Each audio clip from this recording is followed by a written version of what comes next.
कहानी की शुरुआत में टॉम नाम करके एक इंसान को दिखाया जाता है जो अपनी बीवी अमेंडा के साथ में एक बीच के किनारे घूमने के लिए गया था। यहाँ पर हमें यह मालूम चलता है कि अमेंडा इस समय प्रेग्नेंट है। ये दोनों चर्च में जा करके अपने बच्चे की सलामती के लिए प्रार्थना करते हैं। अभी तक बच्चा आया नहीं है, लेकिन इन लोगों ने बच्चे का नाम एंजीला रख दिया है। घर आने के बाद जब अमेंडा आराम कर रही थी तो कुछ समय के बाद अचानक से पूरी बिल्डिंग हिलने लगती है। दरअसल ये एक प्रकार से भूकंप आया था, जिसकी वजह से चारों तरफ जो बिल्डिंग थी वो नीचे गिर रही थी। बिल्डिंग्स के अंदर जितने भी लोग रह रहे थे, हालांकि वे लोग बाहर निकलने की कोशिश करते हैं, कुछ लोग बाहर भी आ जाते हैं, लेकिन बहुत सारे लोग बिल्डिंग के अंदर ही दब जाते हैं। टॉम कुछ सामान लेने के लिए बिल्डिंग के बाहर चला गया था। जब उसे ये सब मालूम चला तो वो अमेंडा के लिए भाग करके बिल्डिंग के अंदर जाता है, लेकिन अंदर जाने के बाद वो देखता है कि उसकी बीवी दबी हुई थी। अब वो अपनी बीवी को लेकर के हॉस्पिटल में जाता है, जिस जगह पर बहुत सारे मरीजों को एडमिट किया गया था। अब कुछ समय के बाद डॉक्टर आ करके टॉम से कहते हैं कि आपकी बीवी की हालत बहुत ज्यादा नाजुक है और इस हालत में हम सिर्फ या तो आपके बच्चे को बचा पाएंगे या आपकी बीवी को। खैर, अब यहाँ पर टॉम ने क्या फैसला लिया ये तो हमें नहीं पता है, क्योंकि सीन कट हो जाता है और 13 साल बाद हमें एंजीला नाम करके एक लड़की को दिखाया जाता है। आप सही सोच रहे हो, ये टॉम की ही बेटी है जिसे अमेंडा ने जन्म दिया था, लेकिन उसे जन्म देने के बाद शायद अमेंडा की मौत हो गई, क्योंकि अब एंजीला सिर्फ अपने पिता के साथ में ही रहती है।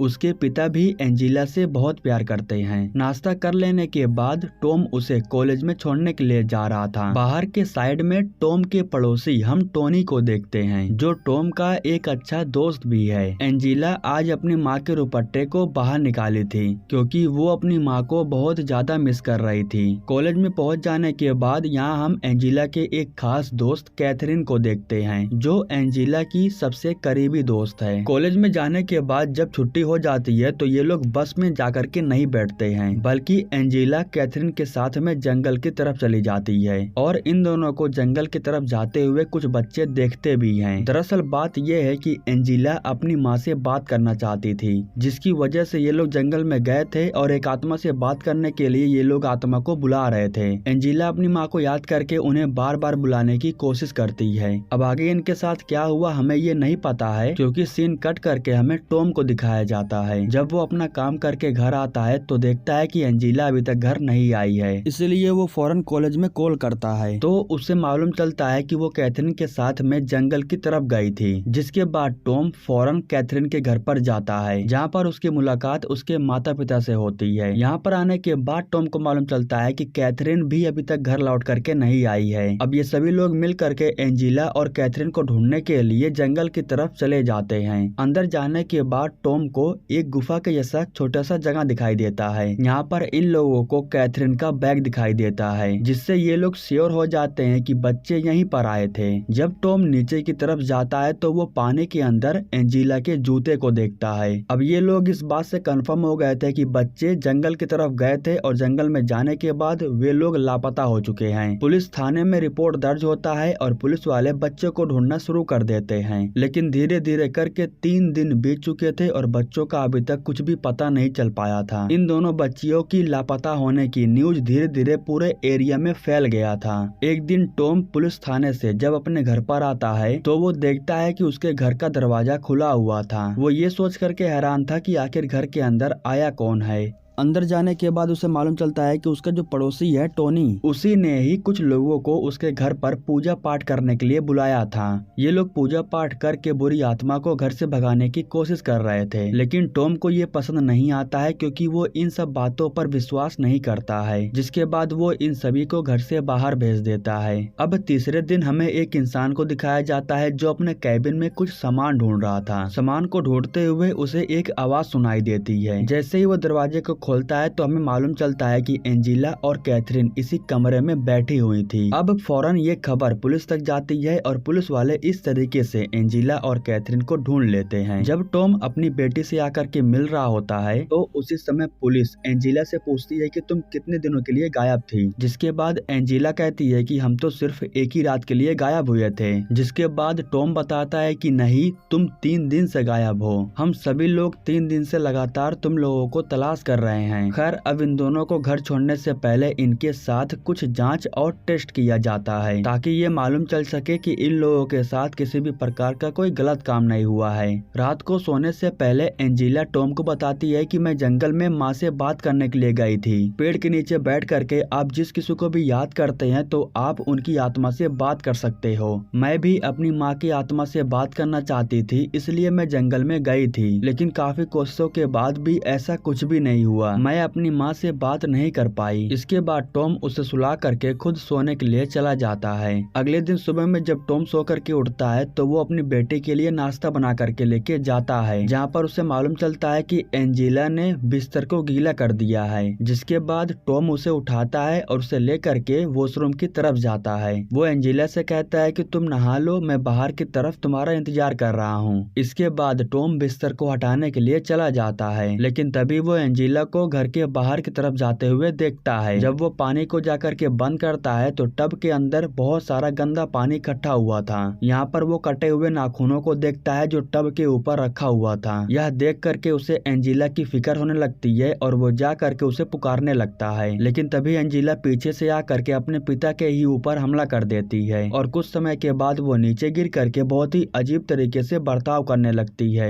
जिसके बाद टॉम उसे उठा करके फौरन हॉस्पिटल लेकर के जाता है। इसके बाद एंजेला को बेहोशी का इंजेक्शन दे करके उसे शांत किया जाता है। एंजेला की नर्स एना से टॉम पूछता है कि मेरी बेटी के साथ ये क्या हो रहा है। यहाँ पर एना उसे कुछ भी जवाब नहीं देती है क्योंकि उसके पास इसके लिए कोई जवाब नहीं था। वो ऐसे केस को पहली बार देख रही थी। इधर हमें कैथरीन को दिखाया जाता है जो चर्च के अंदर बैठ करके अपने माता पिता के साथ प्रार्थना कर रही थी। कुछ समय के बाद कैथरीन बहुत ही अजीब तरीके से बिहेव करने लगती है और बाहर चली जाती है और दोबारा जब वो अंदर आती है तो उसके शरीर पर ढेर सारा खून लगा हुआ था। अब चर्च के अंदर दोबारा आने के बाद वो काफी जोर जोर से चिल्लाने लगती है। उसको ऐसी हालत में देख करके अब उसके माता पिता भी उसे हॉस्पिटल लेकर के जाते हैं, जहाँ पर कैथरीन के माता पिता की मुलाकात फिर से टॉम से होती है। यहाँ पर कैथरीन की माँ टॉम से कहती है कि बच्चों को देख करके ऐसा ही लग रहा है जैसे कि किसी बुरी आत्मा ने उन्हें अपने वश में कर लिया है। उनकी बातों को सुन करके टॉम उनकी बातों पर ज्यादा ध्यान नहीं देता है क्योंकि टॉम को आत्मा जैसी किसी भी चीज पर विश्वास नहीं था। इधर एना जब एंजेला की देखभाल कर रही थी तो उसी समय मशीन में अचानक एरर बताने लगता है और ये काम एंजेला के अंदर जो आत्मा थी वो कर रही थी। अब वो आत्मा सिस्टर नार्सिसा करके किसी का नाम लेती है और उसका नाम लेने के कुछ समय के बाद उसके पेट से ढेर सारा खून बाहर निकलने लगता है। यह देख करके एना बहुत डर जाती है और वो दूसरे ही दिन टॉम से मिलने के लिए जाती है। वो जा करके टॉम को बताती है कि जब वो छोटी थी तो वो नन बनना चाहती थी। वो सब कुछ छोड़ करके अपने आप को जीसस के हवाले सौंपना चाहती थी, लेकिन उससे एक छोटी सी गलती होने की वजह से वो प्रेग्नेंट हो गई। जिसके बाद उसने फैसला किया कि वो भगवान की शरण में ना जा करके अपनी एक नई जिंदगी की शुरुआत करेगी। नन बनने के बाद उसका नाम सिस्टर नार्सिसा रखने जाने वाला था, लेकिन वो संस्था में शामिल नहीं हुई, इसलिए उसका नाम काट दिया गया। जिसके बाद वो नन नहीं बन पाई और इसके बाद उसने अपने बच्चे को भी गिरा दिया। ये सारी बातें उसने आज तक किसी को भी नहीं बताया था, लेकिन फिर भी ये सारी बातें एंजेला को कैसे पता है? एंजेला के अंदर जो भी आत्मा है उसे मेरे बारे में सब कुछ पता है। तुम एंजेला को बचाना चाहते हो तो तुम्हें जल्द ही कुछ फैसला लेना होगा। अब इसके बाद टॉम अंदर आ जाता है और वो काफी ज्यादा सोच विचार करता है और जब वो बाइबल को पढ़ता है तब उसे एहसास होता है कि जो लोगों के साथ हादसे हुए हैं उनके पीछे भी आत्माओं का ही हाथ है। इसके बाद टॉम अपनी बेटी की हेल्प करने के लिए एना की बात मान लेता है। इसके बाद एना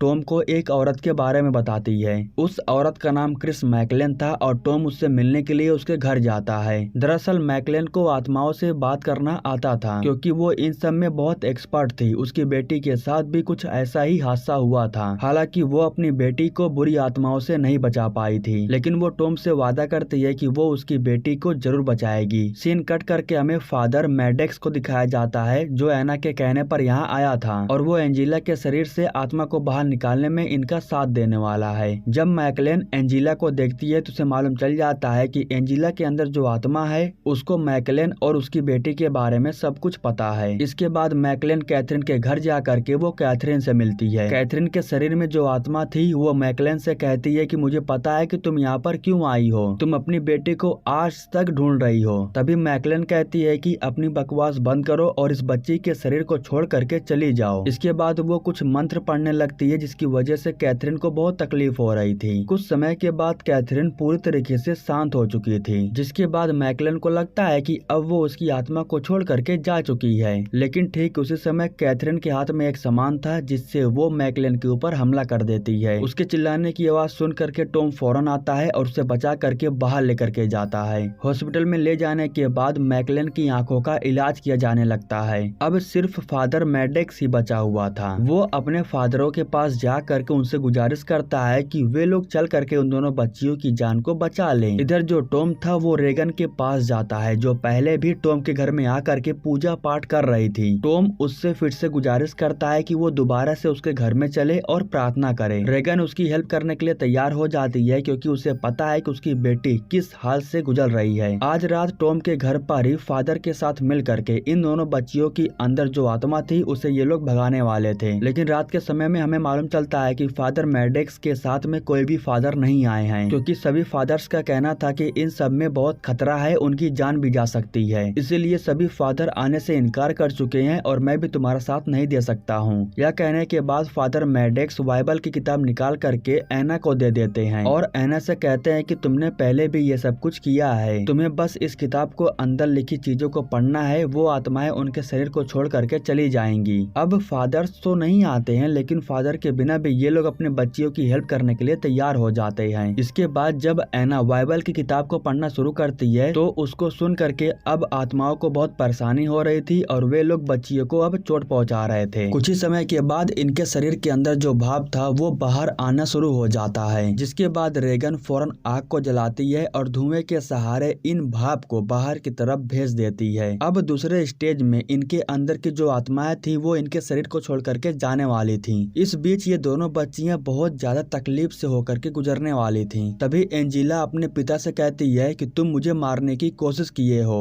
अब यहाँ पर हमें मालूम चलता है कि उस दिन हॉस्पिटल में टॉम अपने बच्चे के बजाय अपनी बीवी को बचाना चाहता था और ये बात भी एंजिला को पता है, लेकिन मैं फिर भी जिंदा हूँ क्योंकि मैं जीना चाहती थी, मुझे मरना नहीं था। तभी कैथरीन के अंदर की आत्मा कहती है कि आज आपको चूज करना होगा कि आप हम दोनों में से किसे बचाना चाहते हैं। हम दोनों लड़कियों में से कोई एक ही जिंदा रह सकता है। यह सुनने के बाद काफी समय के बाद भी टॉम और कैथरीन की माँ किसी को भी चूज नहीं करती हैं, क्योंकि उन्हें ऐसा लग रहा था कि ये सब कुछ आत्माओं की एक चाल है। इन लोगों को समझ में नहीं आ रहा था कि आखिर ये क्या करे, क्योंकि ये दोनों बच्चियों को बचाना चाहते थे। ठीक उसी समय इनकी हेल्प करने के लिए यहाँ पर फादर मैडेक्स भी आ जाते हैं और वो मंत्र को पढ़ने लगते हैं ताकि आत्माएं इनके शरीर को छोड़ करके चली जाएं। मंत्रों को पढ़ते वक्त आत्माओं को बहुत ज्यादा तकलीफ हो रही थी और कुछ ही समय के बाद ये आत्माएं फादर्स का बहुत ही बुरा हाल करती हैं। ये आत्माएं उनकी गर्दन को तोड़ करके उन्हें जान से मार देती हैं। आखिरी में टॉम अपनी बीवी के रुपट्टे को ला करके एंजिला के ऊपर रख देता है और उससे कहता है कि मैं तुम्हें मारना नहीं चाहता था, मैं और तुम्हारी माँ दोनों ही तुमसे बहुत प्यार करते थे, इसलिए मैं चाहता हूँ कि तुम वापस लौट आओ। इधर कैथरीन अपनी माँ से कह रहे थे कि आप मुझे चूज करके मुझे बचा लो। कैथरीन के जो पिता थे उन्हें समझ में नहीं आ रहा था कि आखिर वो क्या करे, वो भी कैथरीन को बचाना चाहते थे। तभी उसके पिता जोर से चिल्लाते हैं कि मैं कैथरीन को चूज करता हूँ। यह कहने के तुरंत बाद इन दोनों लड़कियों को बहुत ज्यादा तकलीफ होने लगती है। एंजिला को कुर्सी से छोड़ दिया जाता है जबकि कैथरीन अभी भी बंधी हुई थी। एंजिला हवा में उड़ने लगती है और उसके अंदर जो बुरी आत्मा थी वो बाहर आ जाती है। उसके शरीर से जब आत्मा निकल जाती है तो एंजिला नीचे गिर जाती है, लेकिन इधर जो कैथरीन थी वो वापस नहीं आ पाती है, वो आत्माओं के पास ही रह जाती है। कैथरीन बार बार चिल्ला रही थी कि माँ मुझे बचा लो, लेकिन तभी एक श्रापित आत्मा कैथरीन से कहती है कि मैं तुम्हें चूज करती हूँ। यह कहने के बाद वो आत्मा कैथरीन को अपने साथ में लेकर के चली जाती है। इधर एंजिला के शरीर से आत्मा निकल जाने के बाद वो बिल्कुल ठीक हो चुकी थी, लेकिन जब कैथरीन के शरीर से आत्मा बाहर निकलती है तो कैथरीन की मौत हो जाती है, क्योंकि कैथरीन का शरीर यहीं पर था लेकिन उसकी जो रूह थी वो आत्माओं ने ले लिया था। इस तरीके से एक की जान बच जाती है और दूसरे की मौत हो जाती है। इसके बाद हम देखते हैं कि टॉम अपनी बेटी के साथ खुशी खुशी रह रहा था और इसी के साथ में ये कहानी भी यहीं पर समाप्त हो जाती है। दोस्तों, हमारे YouTube चैनल को सब्सक्राइब करने के लिए आप लोगों का दिल से शुक्रिया।